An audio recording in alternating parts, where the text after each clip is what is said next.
Assalamualaikum warahmatullahi wabarakatuh. Apa kabar mahasiswa, mahasiswi Wici dimanapun kalian berada? Semoga selalu sehat, tetap semangat. Walaupun kita kuliah online, tapi semoga tidak mengurangi esensi dalam menuntut ilmu. Bertemu lagi dengan saya, Ibu Desi Damayanti, dalam mata kuliah Basic Calculus. Silakan disimak materi ini sampai selesai dan dipelajari latihan serta contoh-contoh soalnya setiap tahapannya sehingga kalian lebih memahami bagaimana menyelesaikan permasalahan di materi Basic Calculus ini. Materi selanjutnya adalah penerapan turunan. Fungsi turunan ini banyak bisa diaplikasikan dalam kehidupan sehari-hari.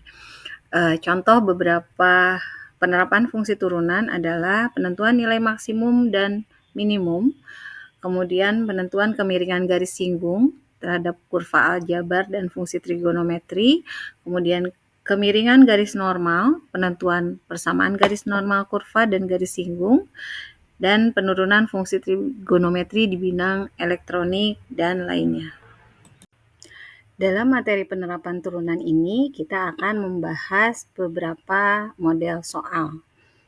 Nah, untuk yang pertama, terdapat contoh soal seperti ini. Suatu bangunan proyek gedung sekolah dapat diselesaikan dalam X hari dengan biaya proyeknya. Fungsinya 2X min 600 ditambah 30 per X dalam Rp1.000. Nah, agar biaya proyeknya minimum, maka proyek tersebut harus diselesaikan dalam berapa hari. Nah, untuk menerjemahkan soal cerita seperti itu, kita misalkan fungsi itu bisa dibuat dengan mengalihkan antara biaya proyek dengan jumlah hari dalam satuan Rp1.000. Sehingga fx-nya sama dengan X dikalikan 2X min 600 ditambah 30 per X menjadi 2X kuadrat min 600X plus 30. Nah, agar biaya proyeknya minimum, maka kita turunkan fungsinya menjadi sama dengan 0. Sehingga turunan dari fx tadi adalah 4x min 600 sama dengan 0. Kemudian dicari nilai x-nya sama dengan 150. Sehingga agar biaya proyeknya minimum, maka proyek tersebut harus diselesaikan dalam 150 hari. Untuk soal selanjutnya, suatu perusahaan memproduksi X unit barang dengan biaya nya adalah 4X kuadrat min 8X plus 24 dalam Rp1.000 untuk setiap unit. Jika barang tersebut terjual habis dengan harganya Rp40.000 untuk tiap unit, maka berapa keuntungan maksimum yang bisa diperoleh perusahaan tersebut? Untuk menjawab soal ini, kita misalkan Fx adalah total biaya produksi X unit barang, kemudian Gx adalah harga jual X unit barang dalam satuan Rp1.000 dan Hx adalah keuntungan yang diperoleh atas penjualan X unit barang. Selanjutnya kita buat persamaan fungsinya, di mana Fx ini adalah total biaya produksi X unit barang. Di sini X dikalikan dengan biayanya, yaitu 4X kuadrat min 8X plus 24, sehingga Fx-nya adalah 4X pangkat 3 dikurangi 8X kuadrat plus 24X. Kemudian Gx-nya, barang tersebut terjual habis X berarti dikalikan dengan 40.000 karena harga jualnya 40.000. Kita misalkan 40. Nah, selanjutnya untuk Hx-nya, itu Hx adalah keuntungan di mana barang yang terjual dikurangi dengan biaya produksi, yaitu Gx dikurangi Fx. Hasilnya adalah min 4X pangkat 3 ditambah 8X kuadrat plus 16X. Agar keuntungannya maksimum, maka fungsi Hx ini harus diturunkan dan harus bernilai 0. Di mana turunannya adalah sama dengan min 12X kuadrat plus 16X plus 16. Kemudian kita selesaikan, hasilnya 3X kuadrat min 4X min 4. Kemudian faktorisasi sehingga kita bisa mendapatkan nilai X sama dengan min 2/3 atau X sama dengan 2.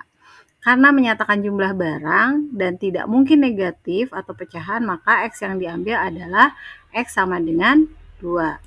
Selanjutnya substitusikan nilai X sama dengan 2 ke fungsi HX sehingga diperoleh hasilnya adalah 32. Sehingga keuntungan maksimum yang diperoleh adalah 32.000. Contoh soal selanjutnya, sebuah peluru ditembakkan ke atas. Jika tingginya H meter, setelah T detik dirumuskan fungsinya adalah HT sama dengan 120T min 5T kuadrat. Maka tinggi maksimum yang dicapai peluru tersebut adalah berapa meter? Untuk menjawab persoalan tersebut, maka fungsi HT sama dengan 120T min 5T kuadrat ini agar mencapai tinggi maksimum maka diturunkan menjadi sama dengan 0. Sehingga turunan dari H aksen T sama dengan 120 dikurangi 10T. Sehingga T-nya adalah 12. Untuk mencapai ketinggian maksimum peluru yang dapat dicapai adalah masukkan nilai T sama dengan 12 ke persamaan fungsi HT tadi. Jadi T-nya diganti dengan 12. Hasilnya adalah 720 meter untuk mencapai ketinggian peluru maksimum. Soal selanjutnya yaitu sebuah taman berbentuk persegi panjang dengan kelilingnya itu 4x plus 24 meter dan lebarnya 8 min x meter. Agar luas taman maksimum, maka panjang taman tersebut adalah berapa meter? Panjang taman tersebut dapat ditentukan dengan menggunakan rumus keliling dan lebar yang diketahui tadi ya, sehingga K sama dengan 2 dikali panjang tambah lebar, kemudian K-nya diganti jadi 2X plus 24, kemudian lebarnya 8 min X, nah dimasukkan ke rumusnya sehingga P-nya sama dengan 2X plus 4. Kemudian nyatakan luas persegi panjang sebagai fungsi terhadap variabel X. Rumus luas adalah panjang kali lebar. Tinggal dikalikan saja. Sehingga hasilnya untuk luas persamaannya min 2X kuadrat plus 12X plus 32. Untuk mendapatkan luas yang maksimum, maka kita turunkan fungsi luasnya itu sama dengan 0. Sehingga diperoleh nilai X sama dengan 3. Nah, agar luas tamannya maksimum, maka panjang dan lebar dari taman tersebut harus maksimum juga. Sehingga ketika X dimasukkan sama dengan 3 pada persamaan panjang, yaitu 2X plus 4, itu sama dengan 10 meter. Sehingga panjang yang diperoleh ada 10 meter untuk mendapatkan luas taman yang maksimum. Penerapan turunan itu ada pada gradien dan garis lurus. Seperti contoh berikut, grafik fungsi fx sama dengan x kuadrat min 4x plus 5 menyinggung garis G di x sama dengan min 1. Nah, yang ditanyakan berapa gradien garis G-nya. Nilai gradien dapat kita peroleh dari turunan pertama grafik fungsi. Nah, untuk soal ini, grafik fungsinya adalah x kuadrat min 4x plus 5, sehingga turunannya yaitu f aksen x sama dengan 2x min 4. Untuk nilai gradiennya, kita bisa memasukkan nilai x sama dengan min 1 yang menyinggung garis, sehingga kita dapat memperoleh gradien garis G adalah sama dengan min 6. Contoh selanjutnya, jika garis L menyinggung kurva dengan persamaan Y sama dengan X pangkat 3 min 5X kuadrat plus 7 di titik 1,3, maka persamaan garis L-nya itu berapa? Diketahui Y itu sama dengan X pangkat 3 min 5X kuadrat plus 7. Nah, untuk turunan pertamanya, ini bisa memperoleh gradien dari garis singgung tersebut. Sehingga Y aksen itu sama dengan 3X kuadrat min 10X, karena titik singgungnya di 1,3, maka kita bisa masukkan nilai X itu sama dengan 1, sehingga Y aksen atau gradiennya itu adalah min 7.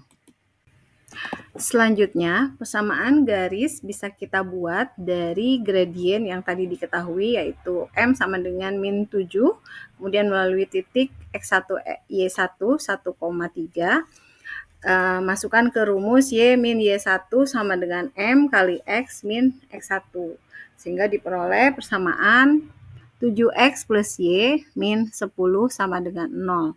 atau Y sama dengan min 7X plus 10. Penerapan lainnya terhadap turunan yaitu persamaan garis singgung dan garis normal fungsi trigonometri. Konsepnya adalah diketahui sebuah fx adalah fungsi trigonometri dan f aksen x adalah turunan pertama dari fx. Jika titik A, B terletak pada fx, maka fa itu sama dengan m atau kemiringan garis atau gradien dengan titik singgungnya di fx di titik A, B. Nah, kemudian persamaan garis singgung fx di titik A, B ini adalah Y dikurangi B sama dengan M dikali X min A. Nah, untuk persamaan garis normalnya, fx di titik A, B adalah Y dikurangi B sama dengan min 1 per M dikalikan X min A. Berikut adalah contoh soal turunan trigonometri. Nah, tentukan gradien garis singgung kurva Y sama dengan cos X plus 2 pada titik yang berabsis pi per 3. Pi per 3 itu berapa? Yaitu 180 dibagi 3 sama dengan 60 ya. Nah, gradien sendiri itu adalah turunan pertama dari grafik fungsi atau M. Nah, grafik fungsinya adalah cos X plus 2, sehingga turunan dari fungsi tersebut adalah min sin X. Nah, karena X sama dengan pi per 3, maka M ini sama dengan min sin pi per 3 atau min sin 60, yaitu sin 60 itu sama dengan setengah akar 3, sehingga dikalikan dengan negatif jadi min setengah akar 3, sehingga gradien garis singgung kurvanya adalah M sama dengan min setengah akar 3. Selanjutnya, tentukan persamaan garis singgung dan garis normal kurva dari sebuah fungsi fx sama dengan x kuadrat plus 2x min 1 pada titik yang berabsis 2. Jadi, absis itu adalah x, maka untuk mencari nilai y-nya itu kita masukkan 2 ke fungsi ya. Jadi f 2 yaitu 2 kuadrat plus 2 kali 2 dikurang 1 itu sama dengan 7. Sehingga itu adalah titik singgung kurvanya di 2,7. Selanjutnya untuk nilai gradiennya itu adalah turunan pertama dari fx. Sehingga turunan pertama dari fx adalah 2x plus 2. Kemudian masukkan nilai x-nya sama dengan 2 ke persamaan turunan tadi. Sehingga didapat nilai m-nya sama dengan 6. Nah, selanjutnya kita buat persamaan garis singgungnya dengan rumus Y dikurangi B sama dengan M dikali X min A. Tadi A-nya itu 2, B-nya itu 7 ya. Kemudian M-nya 6, ya kita masukkan persamaan garis singgungnya adalah Y sama dengan 6X min 5. Nah, kemudian untuk garis normalnya, ini Y dikurangi B sama dengan min 1 per M dikali X min A. Tadi sama A-nya 2, B-nya 7, kemudian M-nya adalah 6. Sehingga persamaan garis normalnya Y dikurangi 7 sama dengan min 1 per 6 dikalikan X min 2. Nah, selanjutnya ini adalah contoh soal turunan trigonometri untuk mencari garis singgung dan garis normal, di mana kurvanya adalah Y sama dengan 2 sin X min 1 di titik yang berabsis X sama dengan pi per 6. Pi per 6 ini adalah 180 dibagi 6, yaitu X sama dengan 30 derajat. Nah, X sama dengan 30 derajat, maka Y-nya kita masukkan 2 sin 30 dikurang 1. Sin 30 itu nilainya setengah ya.